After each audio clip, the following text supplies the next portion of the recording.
Hey listeners, it's Paul Andriola here. Why not join our community at Small Cap Discoveries, where we offer our members direct access to some of the best microcap investment opportunities available. Our members are getting access to premium microcap financings, research reports, and direct access to management. Sign up today at www.smallcapdiscoveries.com.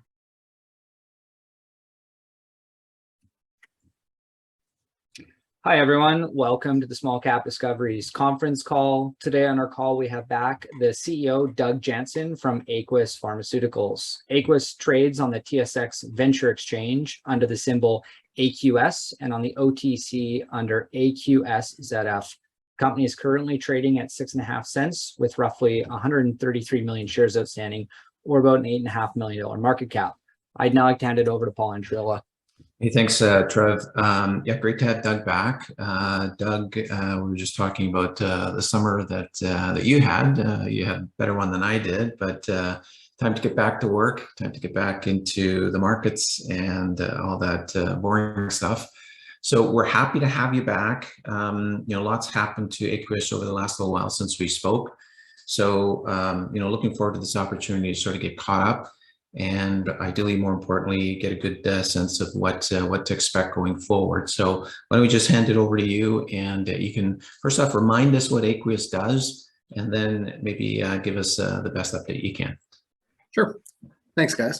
So Aequus is a Canadian-based specialty pharmaceutical company, and what that means is we focus on commercial assets or near commercial assets, and how and the sales process, how you get them reimbursed, how you get them in the hands of Canadian clinicians and patients. So we have a number of prescription and non-prescription products on the market, and most of our efforts on a day-to-day basis is increasing sales and increasing the number of products that we have in our portfolio that we can offer to Canadian clinicians and patients. Canada is the 8th largest pharmaceutical market in the world, so people often ask, why Canada? Why not focus on Europe or the US, those bigger markets? From our perspective, it's the home market is the one that's easiest for us to penetrate. It's where we have our relationships. We're familiar with the regulatory process to get products approved, to get them reimbursed, and we've been building out our Canadian capabilities over the last few years, and we're now in a position where we can market multiple products, especially in the eye care space. We can move products through Health Canada process for approval. We're expecting approval on our anti-glaucoma drug here before year end from Health Canada, and it's a meaningful market for us, and we continue to grow our business in that space. Fantastic. So last year, a couple sort of, I'll call them bumps in the road. We saw a bit of a drop in revenues, and we also saw the stock halted. Maybe explain to everybody what was caused the halt and what it looks like sort of going forward. Yeah, I'm going to be challenged to explain the halt without using profanity, but I'll do my best. New accounting guidelines occurred in this past calendar year that required auditors to be more focused on tracking where companies' reported revenues were coming from. And it was explained to us that it was new guidelines from CPAP, the Canadian board that oversees all accounting firms. That kind of mandate came because of a number of the public crypto businesses where it's hard to track where revenues are coming from. So the way it affected us was our auditors essentially needed to audit Sandoz. Our commercial partner is Sandoz, one of the largest generic companies in the world. They're part of the Novartis group and being spun out from that themselves. And our small Vancouver-based audit firm needed to access pricing and sales information from Sandoz. As you can appreciate, Sandoz is not a client of our auditors. We're the client, and when it comes to pricing in the generic world, not only those are trade secrets. It's very proprietary information for companies like Sandoz. So took us, and the auditors a while to fit, a week or two to figure out the scope of the actual problem. And then it took another few weeks for Sandoz to actually put the information together to solve the auditor's question. So at no point was Aequus's financial numbers part of this issue, but it was getting our auditors comfortable that the reported revenue that we received from Sandoz was accurate. They had to audit that. It had never been audited before. So an absolutely heroic effort by some of the finance team at Sandoz to be in on weekends, working to get us working to get our auditors that information. Again, especially considering that Sandoz is not a client of the auditors, so there's a lot of issues around confidentiality and trade secret and things like that. But we kept at it and we finally got it finished. So it was almost I think it was a month. But right now it's audit's been cleared. Good news going forward is, as Sandoz is being spun out of Novartis into a standalone business, they themselves will be audited on an ongoing basis. So this issue should go away. Aequus and a whole bunch of other companies, kind of missed their deadlines for filing this year, partly because of, auditors in general were short-staffed across the system. There's those of you who watch public markets, would have noticed, other businesses and other industries all having, challenges getting their year-end audit this past year done on time. But we finally got there, and we're going to be taking steps to make sure this doesn't happen again. And like I said, the Sandoz, Sandoz's own, step into an audited financial business. Before they used to be under the Novartis umbrella, but now that they're getting spun out, they'll be audited on their own, and that should solve this problem on a go-forward basis. Fantastic. And the other thing that sort of happened over the last year, predominantly this past quarter, is we saw a drop in revenues. Maybe talk to us a little bit about that, and then from there we can sort of start looking forward rather than looking backwards. Yeah. So the first part of the year growth was as expected. As we got into, if you recall, before year end of last year, we extended the tacrolimus contract with Sandoz. We provide promotional efforts and reimbursement and a whole bunch of commercial activities that we do for tacrolimus. That deal got renewed at the start of the calendar year, and there was a drop in the royalty rate that Aequus receives. That's what led to the shortfall on revenue. The way we look at our revenues, we're seeing growth in the Evolve market. We launched Evolve 2 years ago, and we're starting to see steady growth there. We're going to be getting approval we expect approval on Zymed, which is a preservative-free glaucoma med that we have rights from Medicom, partner in Europe, and we're really excited about the commercial potential for that product.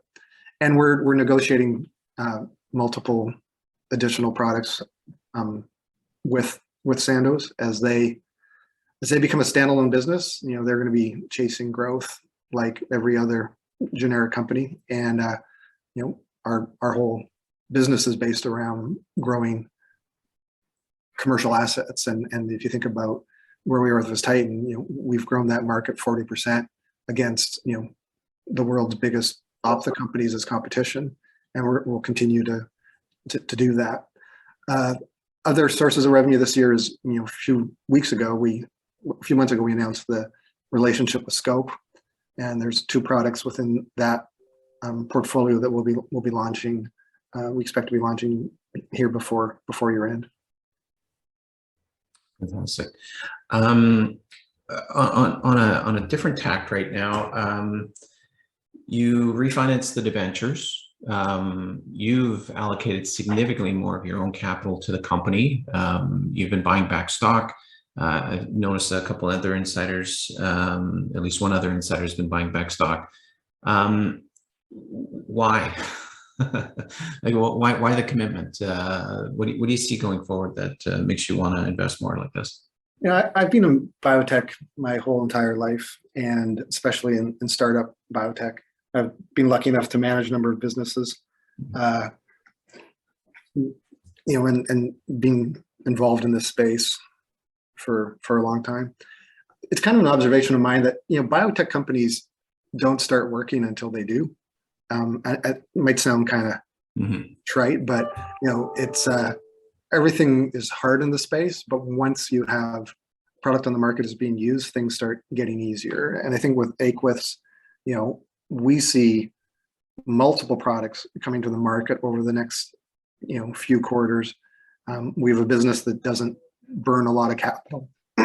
We have opportunities for higher revenue generating products than what we've had in the past. We've made a lot of, we've shown our ability to do transactions and deals with other parties. And, not every one of those transactions works out the way you think it is or think it will. And we've shown an ability to move on and continue to find new partners and other products that we can look to commercialize and drive revenues. So we're, why do we do it? We're a pretty stubborn group of really experienced folks in this space. And we believe, as we continue to build our revenue base and our portfolio with, keep adding commercial products, so that in an immediate sense has value from a cash flow perspective and financial perspective. And in the long term, it shows, there's value. There's value to getting products to market. That's kind of the whole reason, outside of patient care, from a commercial perspective, that's what this whole industry does. They find drugs or devices they can get approved, and then they sell it. And while we're out there with our infrastructure, we just constantly are getting new things that come across our desks, from companies that aren't in Canada that are looking at it, or at times we get from current partners, commercial ideas and commercial opportunities that we can go execute on. So we want to keep doing this until we have a profitable business.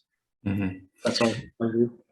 Now, last year you embarked on something that's slightly different. Rather than in licensing, you've I think it's called Stargardt. You've sort of looked to finance a potential drug. Maybe give us an update and tell us what we can about how Stargardt's coming along.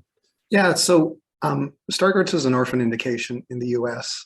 For a rare genetic disease that leads, unfortunately, to blindness in patients, most often kids.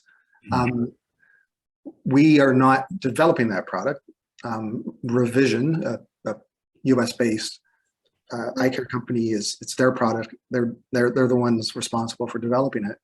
But we looked at it purely from kind of a capital market finance perspective. Orphan drugs are drugs that have small number of patients who would be eligible for the drug, but it's a serious condition that it would be treating. So think about, obviously, blindness, and especially blindness in kids. It's a very serious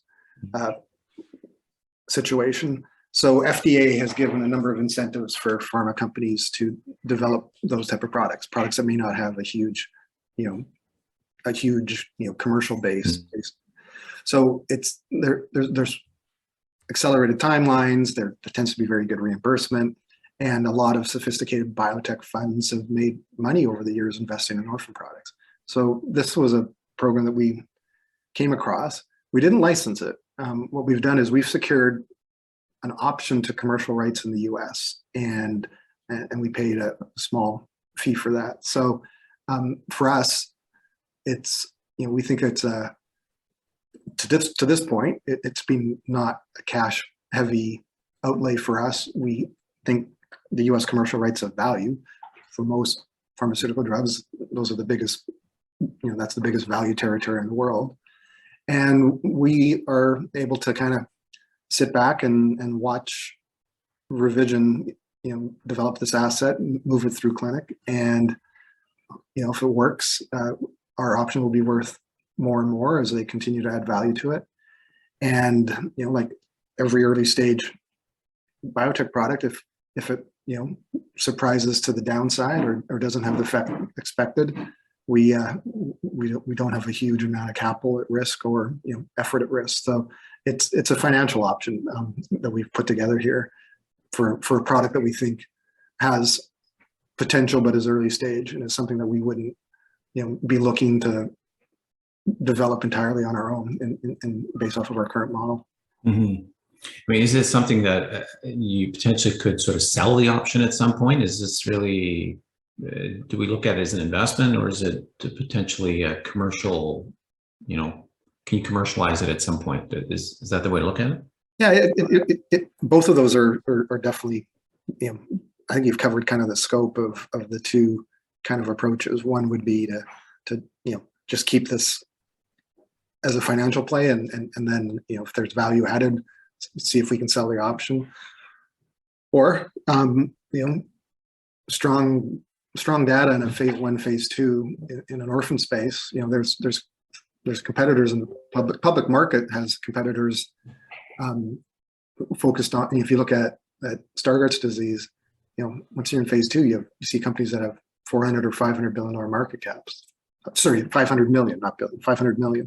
Mm-hmm. So that's there's real value. So we think our option has real value, and how we realize that is going to be predicated on the team at Revision moving the product forward and getting it through, first off, toxicology in phase 1, which they're close to starting, and then we'll see how the drug performs.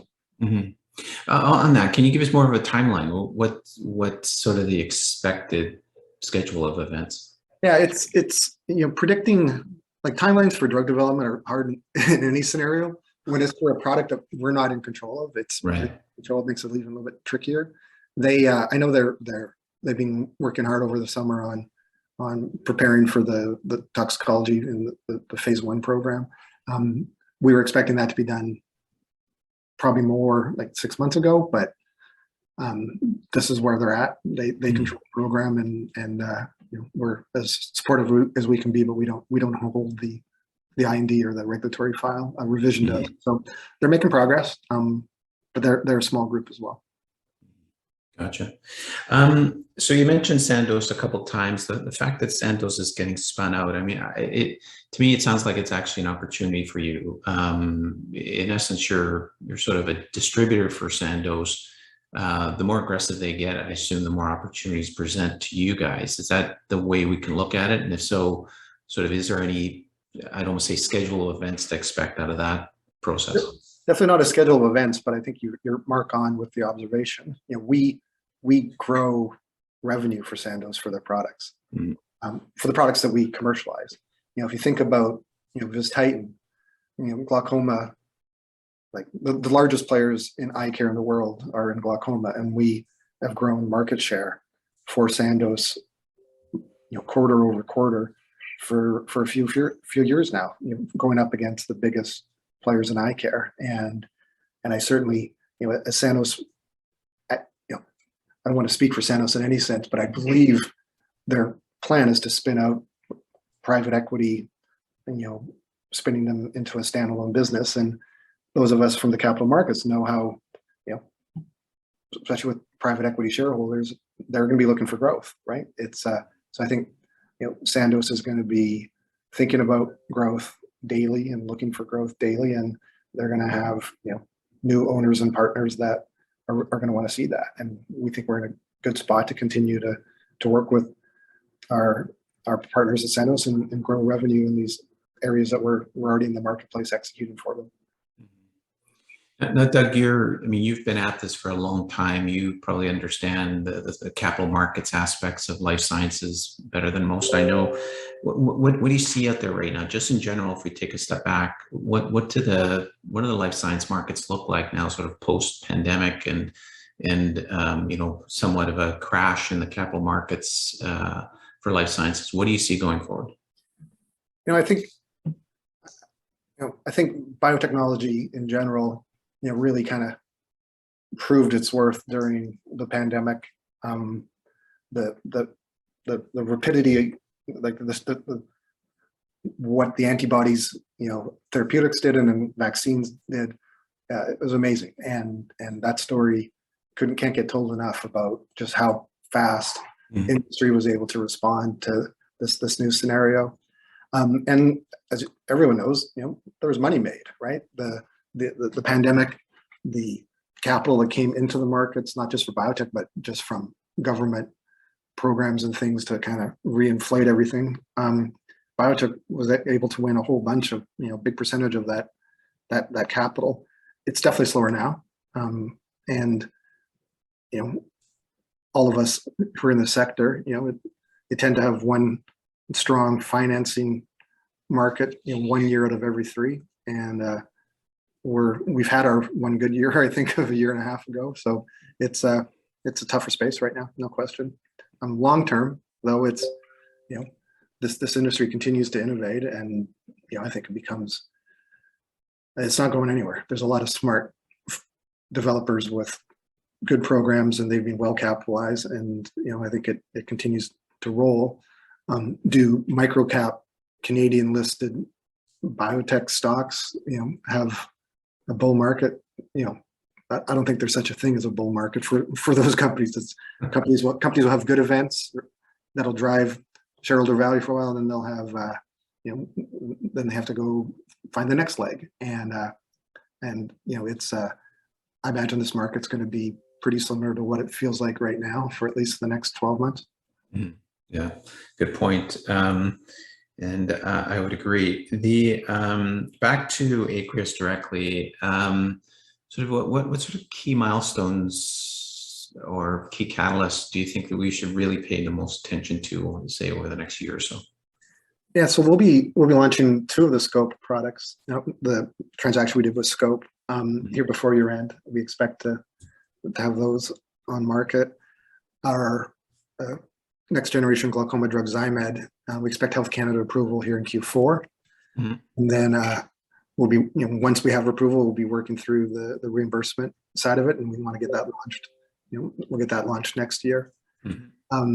We have constant discussions with our current partners, including Sandoz, around other products or expanded relationships and things like that. And that is by far the biggest focus of our time, for my commercial team and our business development team. It's those discussions with existing partners that we're most busy with, so they can be more meaningful in the sense that everything's up and running, and we can start getting to the market pretty quickly.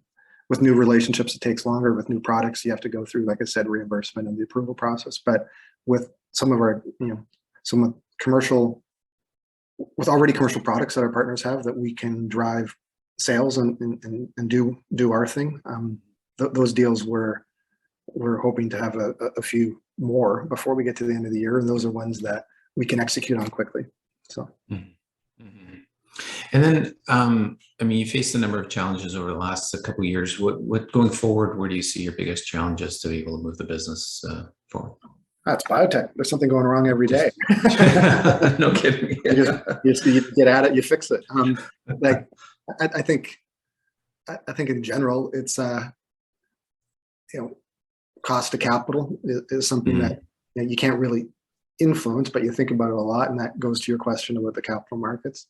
Like I said, our business model doesn't require $100 million at a time the way it does for a lot of development biotech companies. So, we think our capital needs are something that are, easily met through our current shareholder base, and like myself personally, it's